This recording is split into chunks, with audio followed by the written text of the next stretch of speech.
Father's ডেতে করা একটা কেকের ডেকোরেশন আজকে তোমাদের সাথে শেয়ার করব। এই অর্ডারটা করেছিল আমার স্কুল ফ্রেন্ড কাকুলি। ও কিন্তু আগেও আমার থেকে কেক নিয়েছে, একবার না বহুবার কেক নিয়েছে। এটা ছিল 1/2 পাউন্ডের একটা বাটারস্কচ ফ্লেভারের কেক। বাটারস্কচের যে ক্যারামেলটা সেটা আমি কিন্তু হোমমেড বানিয়েছিলাম। মাদার্স ডের দিনও আমি ও আমাকে কেক অর্ডার করেছিল, তখনও আমি হোমমেড ক্যারামেল সস দিয়ে বানিয়ে দিয়েছিলাম। তো যেটা খেয়ে ওর খুবই ভালো লেগেছে। তো আমাকে বলেছিল যে মাদার্স ডের দিন যেই বাটারস্কচ কেকটা বানিয়েছিলি সেটাই আমাকে বানিয়ে দিস, টেস্টটা যেন একদম সেরকম হয়। তো যার কারণে আমি আবার হোমমেড ক্যারামেল সস দিয়ে কেকটা বানিয়ে দিয়েছিলাম। এটা ছিল একটা কাস্টমাইজ কেক। ডিজাইনটা কিন্তু ওই আমাকে পাঠিয়েছিল। ও আমাকে একটা রেফারেন্স পিক পাঠিয়েছিল আর সেরকমই বলেছিল করে দিতে। কালার কম্বিনেশনটা সেরকমই করেছি।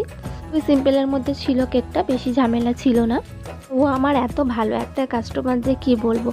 কোনো কিছু হলে যেমন মাদার্স ডে, ফাদার্স ডে বা ভ্যালেন্টাইন্স ডে আমাকে আর ডেট মনে করে রাখতে হয় না। ও আমাকে ঠিক কিছুদিন আগে ডেট মনে করিয়ে দেয় আর বলে এই দিন তো মাদার্স ডে অফার দিবি না, ওই দিন তো ফাদার্স ডে অফার দিবি না।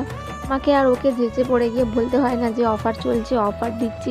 ও নিজে থেকেই এসে আমাকে বলে যে অফার দিবি না, অফার দে। এই কেকটার বেলাতেও ঠিক তাই। ফাদার্স ডের আগে ও যখন আমাকে অর্ডার দিচ্ছিল তখন বলছে যে কী রে অফার, ফাদার্স ডে তো তুই অফার দিবি না, অফার দে। তো ফাদার্স ডেতে আমি সেরকমভাবে অফার কিছু দিইনি, কারণ তার আগের দিন যেহেতু জামাই ষষ্ঠী ছিল। তো যাই হোক, এটা ছিল কেকের ফাইনাল লুক।